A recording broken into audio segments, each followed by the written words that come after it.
All right, well, in 2009, which is basically just a little over a year ago, we did our first official Hanson branded roast of coffee. And our friends here at Double Shot in Tulsa, Oklahoma were the ones who helped us pick out the coffee and helped us roast it and all of that kind of stuff. And it was really, really great. It was a great experience. And you all responded to it so well that we figured we would do it again. As the, in Hanson coffee enthusiasts, we're Isaac the two and I, coffee foodies. and I think speaking on behalf of the whole, Hanson team, where there's several other coffee enthusiasts, we wanted to show you guys a little bit about, some kind of aspects of the coffee where we talked to Brian, who owns Double Shot here, and do a little taste test, make sure it's right, so that it makes its way all the way to your cup. Yeah. Here we are, almost at the end of the road. The beans, we get to taste it first before it turns into the coffee you guys are going to try. We're here with Brian at Double Shot. You guys all loved coffee from last year, so Yeah, exactly.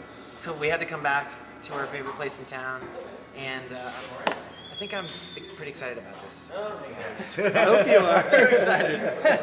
I had to get an early start on some other coffee just because we were here. Exactly. So tell everybody about when you describe the flavor of this coffee. I mean, it's sort of like wine. It all has layers of different kind of things you look for. Right. To me, this one has a little bit of a citrus note, maybe like a limey type citrus. And It's got some florals and some nutty qualities to it. We ground it up, and it's you can smell the dry fragrance of the coffee there. Wow. I got it. That actually is it's really lively. Mm-hmm. That a is real bright coffee. It's really, yeah.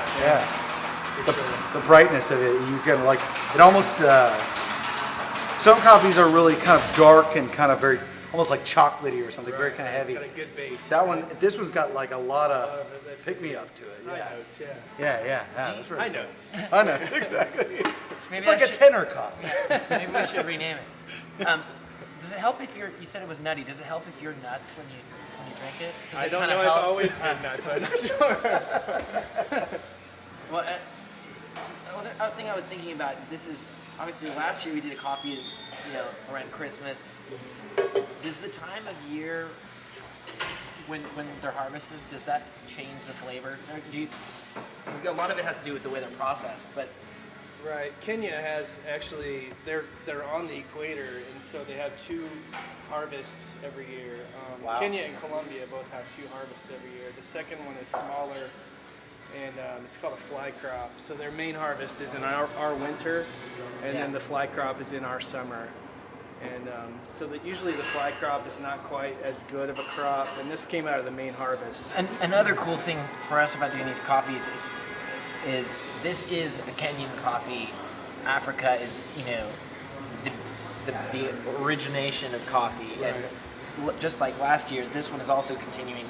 Part of the proceeds from this coffee is going to support one of the Take the Walk causes, which we've been involved with, helping to build schools in Kenya. So you guys know that when you're buying this coffee, not only are you getting great coffee, but you're also giving back to this part of the continent of Africa. That's part of Kenya where you're taking away, but you're also giving back.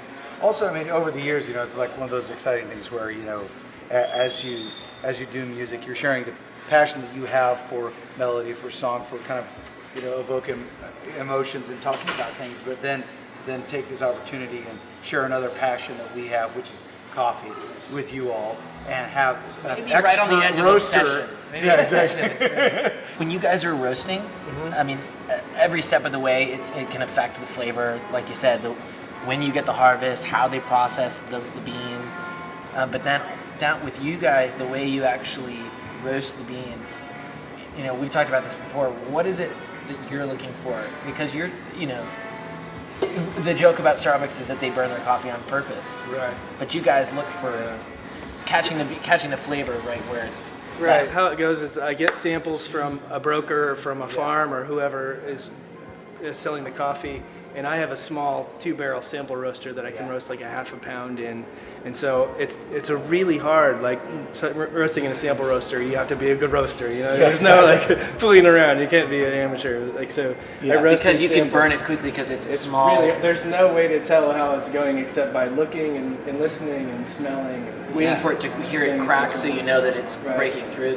When you roast, there's 2 cracks. There's a first crack and a second crack, and I try to stay off of second crack.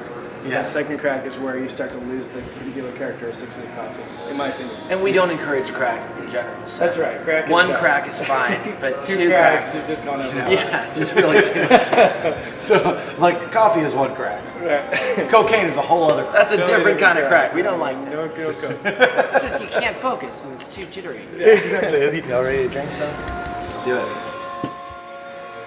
Okay. I brewed this in the Chemex, which is a pour-over method. And it's like an auto drip, you know, except for I have complete control over the water distribution, so it's a lot better brewing method than just doing an auto drip. Right. But I really like auto drip coffees. Oh, okay. All right, here it is, moment of the truth. This is our Kenyan Matondo coffee. We're gonna see how it tastes. I'm drinking before the cheers. Wow. That's really, really good. You know, it is really.